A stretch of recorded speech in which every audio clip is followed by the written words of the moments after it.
So, Molly, Gena, go right ahead and introduce yourself and tell us about you, your campaign, and why you want to be judge. Yeah, thank you so much. Thank you for having me to WJI. This is really exciting, and thanks everyone for being here, especially the first back in person. Do you want me to close this, or are you? I don't know. Okay. I like the music though. But so yeah, I am running for Milwaukee Municipal Court judge. That is branch 2. And I've been a public interest attorney my whole career. So for over 15 years, I've been working at Legal Action of Wisconsin. I've been providing free civil legal services to people who cannot afford an attorney. And I've spent my legal career as a public servant and want to continue to serve the city that I love and the community by being the next municipal court judge. I have the last few years at Legal Action, I've been the managing attorney of our office. So I've been running our biggest office, which is our Milwaukee office.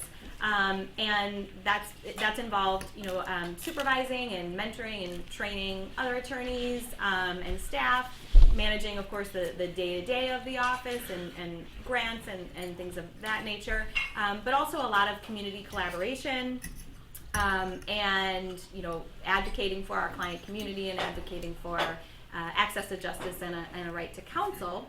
But before I got that promotion, I was the supervising attorney at our Center for Driver's License Recovery and Employability, which I know a lot of people in this room are very familiar with. So the Driver's License Center is a partnership between Legal Action, Wisconsin Community Services, the City of Milwaukee, and MATC. And we assist Milwaukee County residents who have a suspended or revoked driver's license in getting their licenses back. So that has brought me to the municipal court. I have extensive experience in the municipal court. I've actually appeared in 45 different municipal courts in the state, at least, and over 20 circuit courts in the state. But the bulk of my time has been in Milwaukee Municipal Court. And so for over a decade, I think I was there at least once a week with multiple cases at a time. And through that experience, I've of course learned the ins and outs of the court and how it operates over these last 15 years. And I was actually invited to be part of this group that some in the room were also involved in a extensive mapping of the municipal court, which just basically literally like drew a diagram and a map of the beginning to the end and every step in between, and what could be changed, what's working with all the stakeholders of the court, and through that we were actually able to even get some changes in some of the other courts, other kind of surrounding municipal courts. But doing driver's license recovery, of course, we saw how important driver's licenses are for people in this city. We have a lot of clients who, even though it's not a driving job, they need their driver's license to apply for it. They just want to show that they have it as a qualification. The employer wants them to have it. Or there are jobs way out in Waukesha County that they really just realistically cannot get to unless they have a driver's license. And the number one reason that they are losing their driver's license suspension is because they cannot pay their tickets. So it's for failure to pay forfeiture suspension. So there's like 100 ways to lose your license in the state of Wisconsin, and FPFs are the largest way that people lose their license. What Milwaukee Municipal Court does is once someone misses their deadline and cannot pay their ticket, they automatically suspend their driver's license for a year until they pay or issue a warrant for their arrest. I have seen firsthand how that affects people, how that affects my clients, how that affects the community. So that is something I wouldn't do. I don't think it's proper to be punishing people because they cannot pay, to be punishing them for their poverty. Instead, I would really look at the cases on an individual basis, look at the underlying offense, and for example, look at reckless driving tickets really closely. Obviously, reckless driving is a huge concern in our city and in our community, and everyone is working to address it. I am very concerned about it, of course. My husband and I live and work in the city. I have 2 young children that go to school in the city. It's a very scary thing. And I think the court really can hold people accountable, while still making sure that they can get to work and support their families. So what the court is also not doing currently is reviewing every case that comes before them, because so many of them are defaulted. So many people don't show up. These are not criminal cases. These are city municipal court offenses. So I would really review these cases on an individual basis, look at the underlying behavior, and particularly for reckless driving tickets, those are the folks that I would consider suspensions for, to get those dangerous drivers off of the road. So as opposed to punishing them because they can't pay, which really just contributes to this vicious cycle of poverty and keeping them from getting employment, I would look at the underlying behavior and consider suspensions in those situations.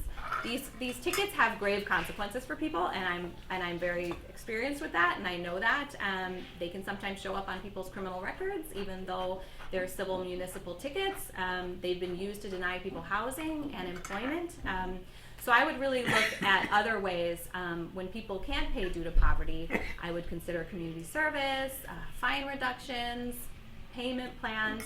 Really work with the individual and look at everything. Look at the totality of what the underlying behavior was, as well as their ability to pay. I also think it's important to collaborate with the community, and the court does do some of that and does that well. They do bring the court to community groups, and they do hold court in other places, But I would also make sure that everyone that comes before the court has the resources they need and knows what the community groups are, who the folks are that might be able to assist them. We've seen a lot of people, and I've represented a lot of people who are affected by trauma, who have mental illness, who are homeless, who have a lot of things going on and don't understand what the system, how to navigate through the system, how the municipal court is different from circuit court, how this is not a criminal case but still has those types of effects. And so I think it's really important to make sure that the court's accessible for them, that the resources are there, that they know what they can do, and just to not continue to further punish them because of their poverty or mental illness or anything else. So I would make sure that the court has resources to share, other communities, other legal resources, and other resources to share, and I would make sure that the court remains transparent and accountable and accessible to everyone. And I'll stop. That's why I'm running for judge.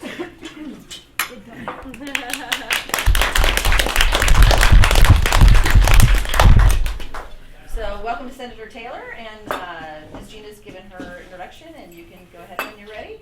Wonderful. Did you share with the group that I would be delayed? I said that because of the weather and because of another engagement you may have had difficulty. So, but you can talk about that as much as you want. Sure And then after Senator Taylor's done, we'll open it up for questions. And I asked the two candidates to have their answers be around like 2 to 3 minutes or so we can get to as many questions as possible because we have so many people today.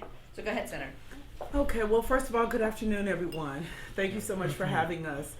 I had a very important event that was before this, of which I ended up not being able to do both, almost is what it boiled down to. But the Juvenile Justice Facility, I don't know how many of you have been engaged on the issue around the Juvenile Justice Facility, but today was the signing for what happened from the Milwaukee perspective. And so, of course, this has been something I've been working on since 2015, and we're still only maybe sort of halfway there. So I'm State Senator Lena Taylor, for those of you who don't know me, former public defender, private practice attorney, did that for almost a decade before I ran for office. I ran for state representative. I was a state representative for about 18 months before I ran for state senator. I've been a state senator now for since 2005. And one of the things, I've been very actively engaged in is the judicial system. I chaired the Judiciary Committee. In addition to that, I led the work that we did on the Justice Reinvestment Initiative, one of the only, so to say, correction reform stuff that we've did in the state that's kind of stuck so far. I'm running for municipal court judge because it really is where I started. I was a teenage girl who went to UWM, who, got some parking tickets. And I went to municipal court, and I have to tell you that through that process, I met a judge who wasn't, always, maybe someone that he said this to all the time, but I was excited because one day I did a case, and when I did the case in municipal court, I asked the officer all the things on the ticket. In particular, officer, is it a 2-door or a 4-door? What color was the car? And all of that. And at the end, when the officer got done and we got a chance to talk to the judge, I said, well, Judge, if he doesn't know the difference between 2 and 4, how do you know he knows the difference between yellow and red? Because, of course, he was saying I ran a red light. Well, the judge ruled in my favor, but the judge pulled me over at the end and said, you should consider becoming a lawyer. And I need you to know, that was Judge Seifert, but I need you to know that that kind of inspiration for a teenager is inspiring. And it was, of course, something I wanted to do, but it was like a confirmation moment for me. Last but not least, the first political race for a judge that I worked on was, surely a mentor, a former Supreme Court Justice, Louis Butler, when he first ran for Supreme Court. I don't know if many of you remember this, but way back, he ran for Supreme Court. I was a young lawyer and got an opportunity to work on that. So this is a moment, right, to be able to do something that connects to people who have foundationally made who I am. I also, Janetta Simpson Robinson was someone who put this kind of thing on my mind early on. I worked with Lindsay Draper. And we did the People's Law School, which was kind of like a little clinic where you could come in and most people had to go to municipal court or to the circuit court. So my reason is because historically but my work as a legislator, my work as a lawyer, all intersect in outreach and working with the people. And I believe that municipal court is the people's court. I believe it's the first step where we can create another standard, where we can encourage people to be engaged, where we can use a little piece of, I believe, restorative justice in that. And so that's why I'm running, and that's who I am.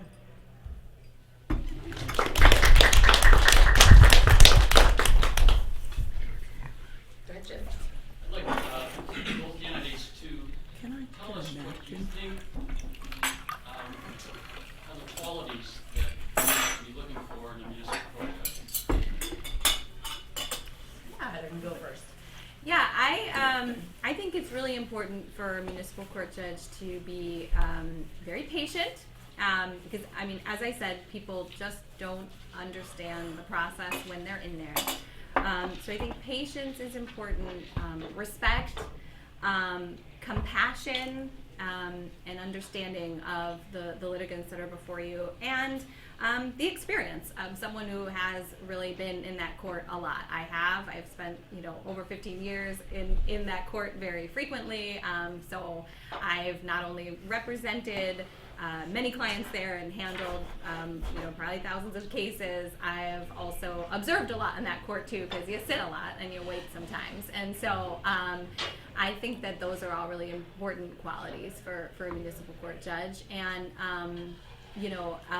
just empathy and making sure that people really are understanding what's going on. I think any judge, what we're looking for is someone who will be empathetic with people, someone who will take time with people, someone who understands the stories of the individuals that are coming in the courtroom. You need someone who's innovative at this point with municipal court to figure out how are we going to have better accessibility for the people. I think that's a huge challenge. I think we have to also you need a judge, we have to think about the level of poverty that exists in this community and the number of people who have citations and how we're going to do that and connect them with work. I think you need a judge that knows the community so they can do a better job of connecting people who come through their courtroom. Two, organizations and various places that people can get services, and no question, you need someone who, in my opinion, who is going to not only understand where people come from, but I believe tough love is important too, and you need a judge that's going to be able to do that. And there's no question that I have a combination of all of those things.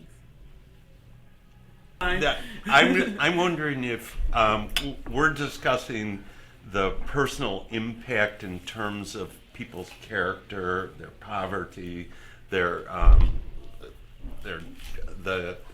importance of maintaining their driver's license, so forth. But I'm asking, besides evidentiary issues that might arise if a person chooses to go to trial, do you see any important legal issues in those cases? Have you thought about that, and how would you deal with them? Maybe you want to take that. And I do have a specific thing in mind. Do you want to say the Sure, specific thing okay. so that we can come out of it? Judge Seifert Okay. handled a case that I had with some Belgian artists who were given a ticket, sponsored by Theater X, given a ticket because of their supposedly obscene performance in a theater program. They were also at Marquette. One of them is now probably one of the two most important performance artists in the world, and for a long time wouldn't return to Milwaukee because of the ordeal. But for various reasons, through the Civil Liberties Union, I represented them, and there were First Amendment constitutional issues that came to the point that Seifert threatened to strike down the ordinance, the disorderly conduct ordinance, as unconstitutional. There were other civil liberties issues that we recognized, and therefore the Lawyers Committee ultimately got legal action for a while to set up some representation in a range of ordinances that had constitutional dimensions. And I'm wondering if you've given any thought to that, and how, when you have people who don't have representation, who don't even understand the system, you would deal with complex issues that, after all, are important issues, whether stop and search, whether anything of that nature. Yeah. I've thought about that. You want to go? No, first? go ahead. Okay. No, it's good. I know I went first on the last one. Well, I can go. I've thought of. Oh. I can go. Okay. I can definitely say that sure, there are going to be issues, and I don't think that I can think of every issue that will come up that might ultimately be legal issues. I mean, arguably, I don't know that I agree with several ordinances, including not being able to sleep on a park bench. But so there are surely, I believe, issues that will come up. But trying to stay within my parameters of not overreaching. But very candidly, I'm going into a whole new branch that I've not had the pleasure of being in, and so I have to take off the hat of being the lawyer that was in the courtroom, and I had to learn to put on the hat of being a legislator, and putting on the hat of being a judge would be different. But I will say to you that, and so of course, can I say to you that I hear activist judge, right, going on in my brain, right now because of what I've heard from a legislative perspective. But I believe that there are places that we will have to speak up, and that we will have to create clarity on the law, or clarity that there is ambiguity in the law, and that maybe something needs to be addressed. That's Yeah, I've thought about it a lot. I used to work for the ACLU at one point, and also, was the chair of the Milwaukee chapter board of the ACLU. But also at Legal Action, we've seen all kinds of tickets that are maybe overbroad or maybe vague, where the narrative on the ticket just doesn't really meet the description of the offense, or it's not very clear. So we have a Milwaukee Municipal Court defense project that Legal Action started. We have an attorney that is taking as many of those cases as we can. Ben, he's here. And we do see those issues. We do see those constitutional issues quite a bit, and that is why the judges really do need to review those, and need to review those narratives, because, as you said, I mean, for the people that show up and can challenge it and have the trial, that's one thing. But there are so many other default judgments, right? 75 to 80% don't come, and they are default judgments. But there's no reason why the judge still can't review the elements and make sure that it meets the burden. So that's what we're also trying to do with our Milwaukee Municipal Court Defense Project. And we've appealed the court as well. Appeals from the municipal court, are not frequent, and a lot of attorneys don't. But you can appeal their decisions right up to the circuit court. Legal Action's done it on a variety of issues. So a lot of that has been post-judgment when the court hasn't properly considered someone's poverty, has refused to lift the warrants and lift the driver's license suspensions. But it also is for those very issues where the ordinance might be a little bit vague, or the elements as described in the narrative by the police officer don't meet it. Next question? Can I ask a question? I noticed that we have some people that may have already decided, candidates, that they are supporting. Is that true of most people in the room? Okay, just wondering. The WJI, we have candidates. Just firms. asking. Yeah. Just asking only It's because open to of the whoever questions wants to and the individuals asking them. Just asking. I'm fine with answering all. Ms. Gator. Lena, what has been your experience in the municipal court besides when you were a teenager? I was a practicing lawyer, as I stated, for almost a decade. I worked in municipal court. I worked in circuit court. I did that, and I had a law practice where I had 3 lawyers working for me and 5 support staff. We were in municipal court all the time. As a matter of fact, I worked with Judge Gramling in order for us to do the driver's license clinic that we did originally through MATC with Dr. Cole. Got that started. Also did much work with legislative changes that happened in Madison when I became a legislator. So not only have I been in the courtroom as a teenager, but also as a young lawyer, as a person who ran a law firm, and very candidly, I've gone to court sometimes when individuals have not really understood as a legislator and just pro bono did my work with individuals in municipal court. Normally when I didn't really like what was going on and felt like they needed a voice, because often people are not represented. I've done that in circuit court also. But for the most part, most of my practicing career has happened earlier on before I began the sacrifice of being a legislator and the wonderful honor. Thank you. You're welcome. Go ahead. I'm going to stand just because I can barely see. No worries. My name is Jean Gerasi. I'm the Executive Director of the Benedict Center, and I came with an agenda for the Benedict Center. Judge Mosley was a fantastic partner for us, and would hold community court, is what we started calling it, where via Zoom we were able to have women either at our sisters program, which is for women in the street-based sex trade, or women at our main location who might be referred by the criminal justice system, to help them clear up the municipal things that can also drag them down and frankly impede their ability to move forward in their lives. So my first question is the intention to continue innovative programs like that. I do have a part 2, so I don't know. Yes. Okay. Let's go back and Oh, forth. yes, your answer. Okay. I think she wanted an answer from both of us on that before she went to part 2. Oh, got it. Yeah, yes, absolutely. I didn't I'm think it familiar would be with it, with the a hard program. sell, And absolutely. knowing both of you. The second place where the Benedict Center really interacts, or rather the women in the Benedict Center really interact so much with municipal court, is working with women in the street-based sex trade, who, despite awareness of sex trafficking, are more likely to be criminalized than viewed as people needing help. One of the easiest things for police to do for prostitution suppression, air quotes, is to pass out municipal fines because the burden of proof is so low.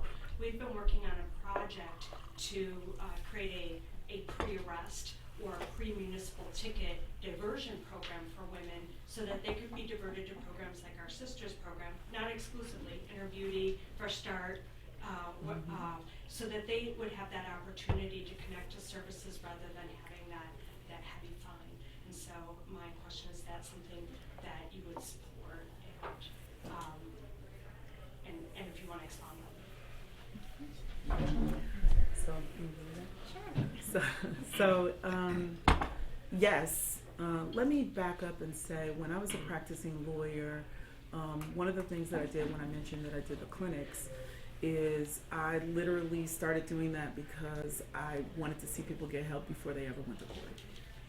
And then I started doing that with partners and creating partners in the community. And then when I became a legislator, I did it and had the authority to say, hey, Department of Transportation, come. Ironically, municipal court judges that were coming back then even, right, was Judge Mosley was one of the first, right, that was willing to come. And so that concept, that innovative concept, that's who I am. It's no question. Community court, completely what I believe we should be doing more of. Frankly, not just because they started the series again, I think night court is something we should do more of, right? I believe accessibility makes it better, and I believe that if we can do some things, I believe the whole system, arguably that's why I came out of practicing and became a legislator, is because I believe that the whole system, very candidly, has places that it can improve, from the discretion of the officers and tickets that they do to how the prosecutors deal with issues, going forward. So, yes, I would love to be able to see that. I'd like to see it not just for individuals in dealing with issues around trafficking and prostitution, and not just women are in that situation, by the way.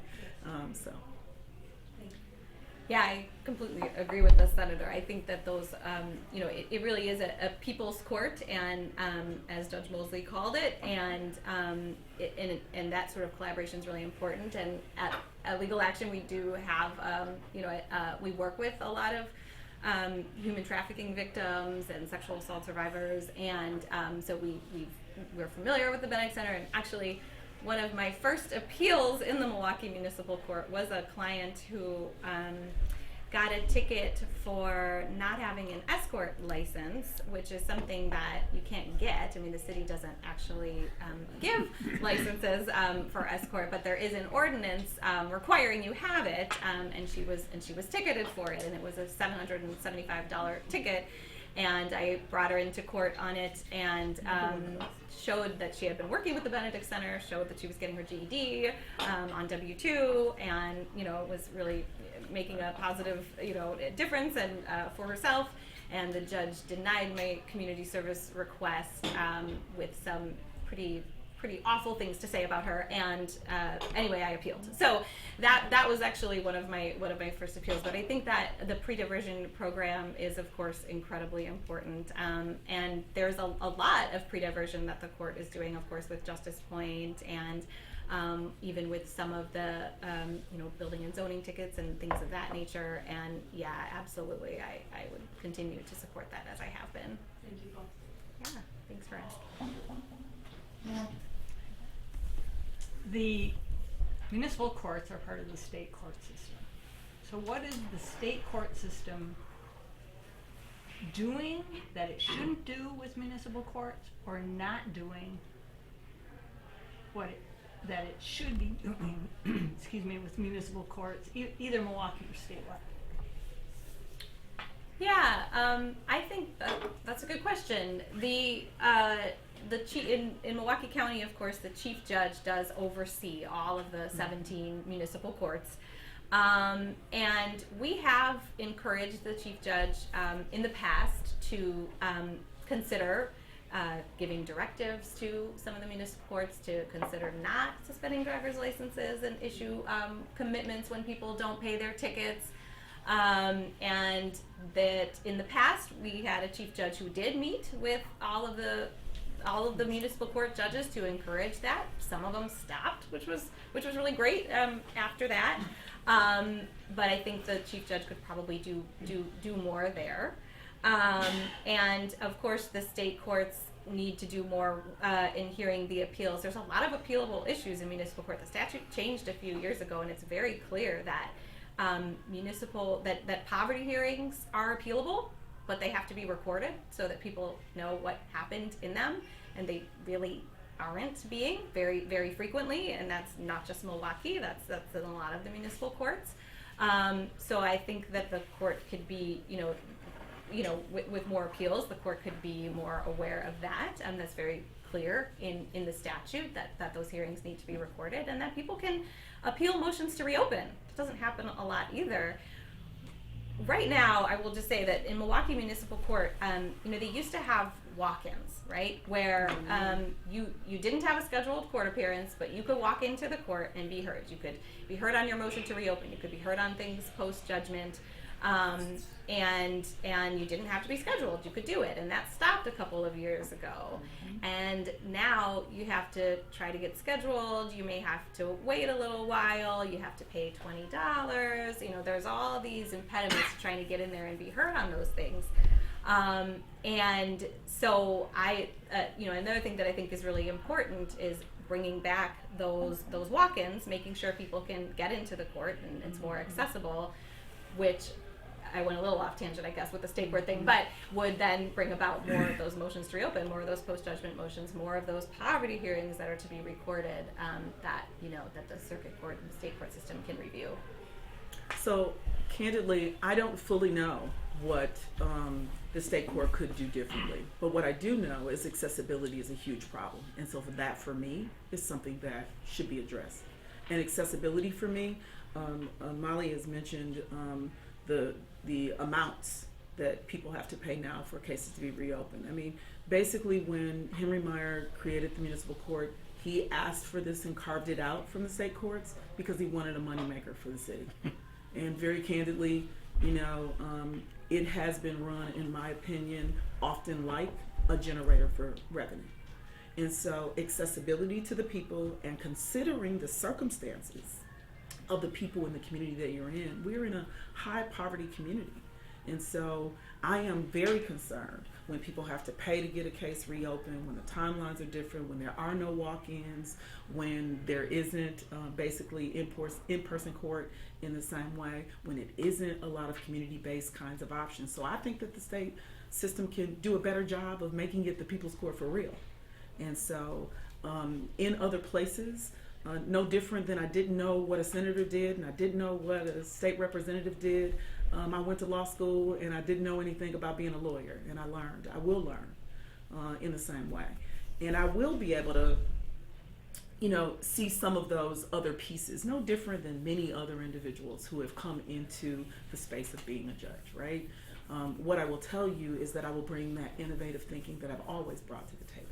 Right? I will bring that hard work that I've always brought to the table to try to continue to think about the things that can be different and make the court more accessible and not, don't get me wrong, yes, I know I'm looks like I'm on video of saying I understand revenue needs to be brought in for the city. I'm not saying I want to bring any revenue in for the city, right?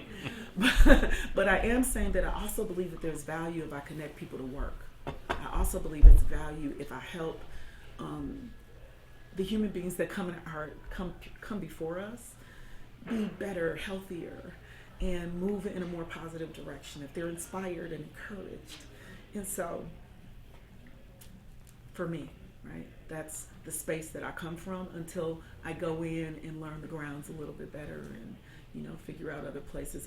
One thing I think I could say is I'm not known for not speaking up for the places where we need to improve. That probably within the system will not be my problem. Thank you. Go ahead. That was a wonderful segue to my question. There seems to be a conversation statewide going on right now about the municipal courts as a tool for city generating revenue, that they're supposed to be self-sustaining with their forfeitures, and that seems to cause some conflict between not only folks experiencing poverty, cities who are don't have the funding to do the things that they want to do and are expecting the court to raise more money, and then also judges and the courts themselves trying to find equitable punishments if needed, that may or may not be financial. So what do you see I guess, like, what do you see Milwaukee Municipal Court's specific role in solving that problem, trying to find a nice balance between knowing that we have a lot of folks in Milwaukee who are experiencing poverty, but also knowing that money makes the world go round, and money might not always be the best option for punishment or sanctions. Anita? Sure. Completely agree with you that it's a place of challenge. I think that's part of what I was trying to articulate earlier. You know, I personally am, you know, one of those persons that have been saying to the municipal court judges for some time that I believe that we could use more community service. We could use more direction for if you can't pay. You know, maybe you need to get connected to a work training program. You know, some options for individuals, especially our young people, because I want to see community court also connecting to our schools, because a lot of our young people are connected. So, and I want to just throw away the myth that municipal court isn't paying for itself, because for some time I pushed back on the concept of closing one of the branches and to save money. Well, last I checked, they bring in more than the court costs, and that additional revenue is revenue that the city has. And so I'm not of the belief system that we should just prioritize the revenue coming in. I'm of the belief system that we should prioritize the people and how we can try to make connections. Now, when you say like what things we can do, that's why I said earlier that I think it is important that a judge knows the community, because if you don't know where you can send people, if you don't know the organizations, if you aren't making a effort to even grow that group of places where you can connect people with, then that's a problem. You only know what's in front of you, for lack of a better way to say it. And so that has not been an issue that I lack on, being able to be connected to organizations that not only can provide community service, but provide pathways for people to do better, right, in life, to work or whatever that may be. So I would use those relationships to create creative sentences. And I want to ask people. I want to give them a stake in this. What do you think, you should do for the harm that you've caused to the city? That is really, I think, a responsibility piece that I want to encourage. I don't know. I believe that people will act different if they have a little piece in the stake in the game, so, or whatever it's called, that they will be different. So I want to ask people also. I think it is something when someone can sit across from someone also that they've harmed and have to hear them and the harm that they've caused them. And I respect that, that's not going to be able to happen in every case, but I really want to figure out a way to carve out some of those opportunities too. Great, thank you. Yeah. So the court is not supposed to be bringing in revenue. That's not its main function. And right now, by issuing driver's license suspensions and warrants, those are debt collection tools. They're doing that just to get people to pay, and it's ineffective. The people who can pay their tickets, pay them right away, and the people who can't are the ones that are suffering with those punishments. It's actually way more expensive to incarcerate someone than the cost of the ticket. I mean, that's the other problem. So when they do jail people for not paying, it's costing the city more to do that. And of course, the cost to the community. I think community service is a great way to invest in the community. It's a great way to have people, in lieu of payment, volunteer their time, and nonprofits. And I had a client once who I convinced the judge to order community service, and the nonprofit loved him so much that they offered him a job, right? That's better for the community, and that's better for the court. And the court there's no, threat to their funding. There are smaller municipalities where that has become an issue statewide, where they want to cut them, but the Milwaukee Municipal Court is doing fine, and those types of punishments for people just to collect money are just not effective, and they're not feasible. But the court does use tax refund intercept. I mean, that is an option. There are ways, and you can be trying to, intercept folks, taxes years after, for quite some time, and that is effective too. Takes some time, but that is a better way to try to collect that money than suspending their driver's licenses and issuing warrants. Great, thank you. If I could just add one more thing, in the state, we love to suspend driver's license for everything, right? So changing those laws has been challenging.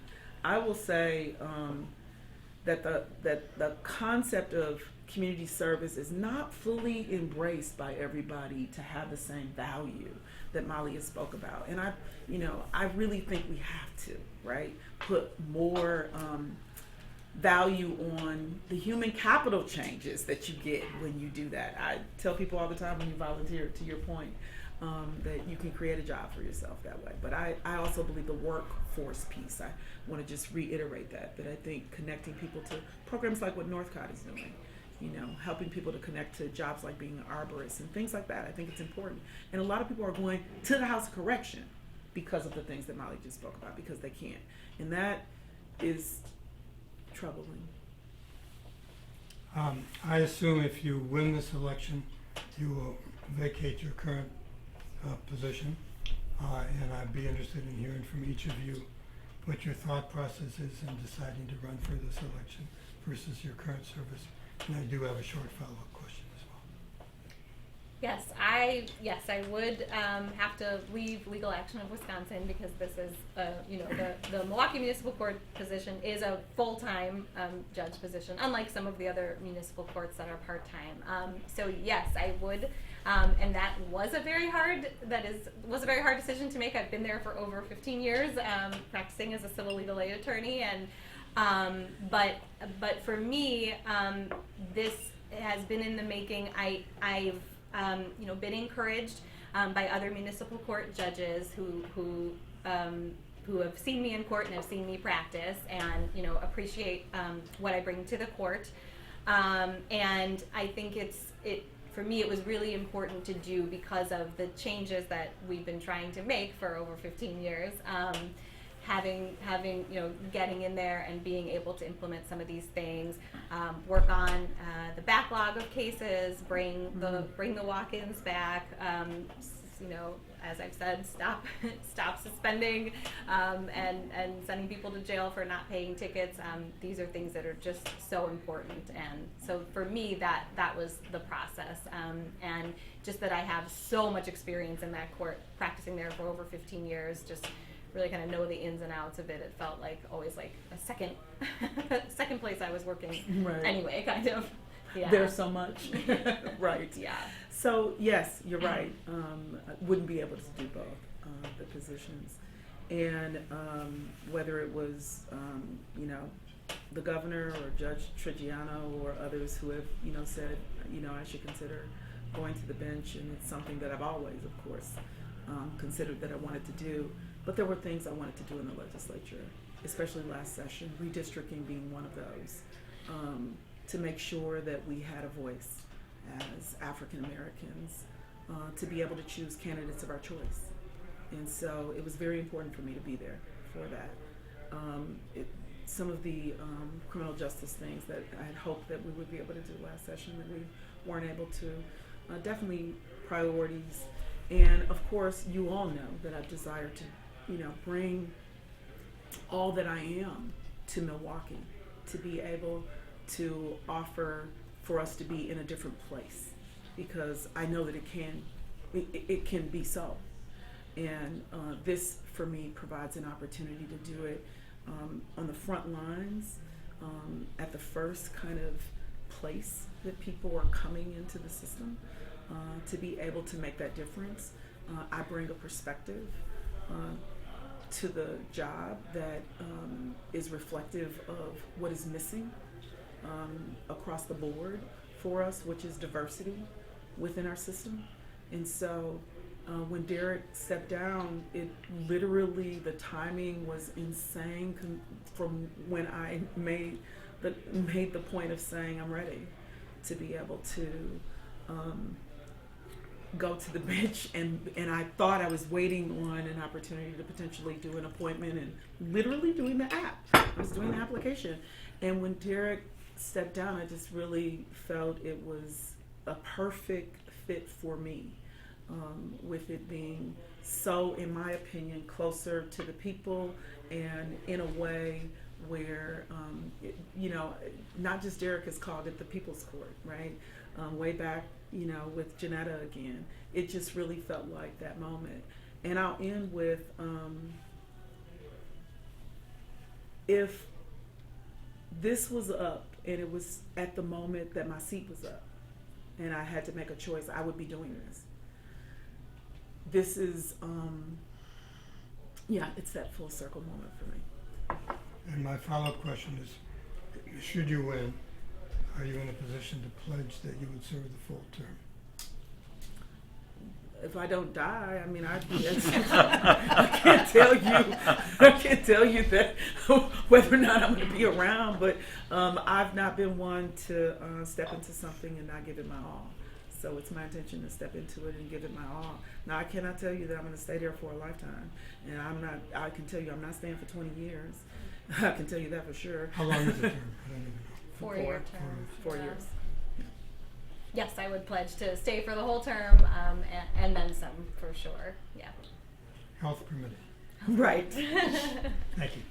All right, it's a couple minutes after 1, and I promised that we'd wrap up around 1. So I just want to give each candidate about 1 minute just for last final words. Because Molly, you introduced yourself first. I'm going to have the senator give her her closing, just a minute and a half or so, and we'll wrap it up then.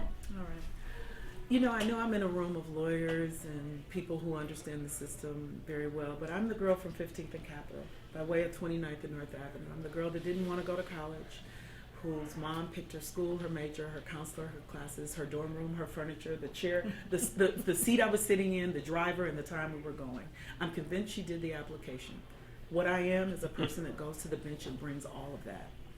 I bring that in my legislative experience. I bring that and my compassion for this community, my empathy for this community, and very candidly, my innovative thinking. And what I hope is for an opportunity to go to the bench so that people can see that they too can be that girl from 15th and Capitol, from 29th and North Avenue. That they too can have a family member or parents that, or situations that are not the best, and that they can, do better, and they can, soar to different places. And so what I hope is that my literally 30 years of serving this community, both as a lawyer and as a legislator, that record, that those receipts, that they speak for themselves. And that hopefully that I will be able to garner your support. And if not, I hope on the other side that if, God willing, and the people say that I am chosen, that we will still have an opportunity to work together and to be able to do the things that we need to do in order to move this community forward. Thank you. So I've been serving the public for the last 15 years, more than 15 years, as a civil legal aid attorney, practicing extensively in Milwaukee Municipal Court, and I care deeply about the city and the community, and I've really seen so much firsthand of how the court's practices and how the procedures really do affect everyone. I have the passion, I have the patience, I have the temperament and the empathy to serve as a judge, and I know how things work there, and I know what needs to change, and I know what needs to stay and what needs to continue, and so I'm very, very excited. I really would love everyone's support, and I know that the court can be a place that holds people accountable while considering public safety, but also makes sure that they can get to their jobs and continue to thrive in the community. And the court really needs to be transparent, it needs to be accessible, it needs to be accountable, and those are all important to me. It's important to show respect and dignity for everyone that is in the court or is involved with the court in any way. I think it's important to maybe even bring back some of the reports that the court used to do to share with stakeholders and stay more transparent and let everybody know what's going on.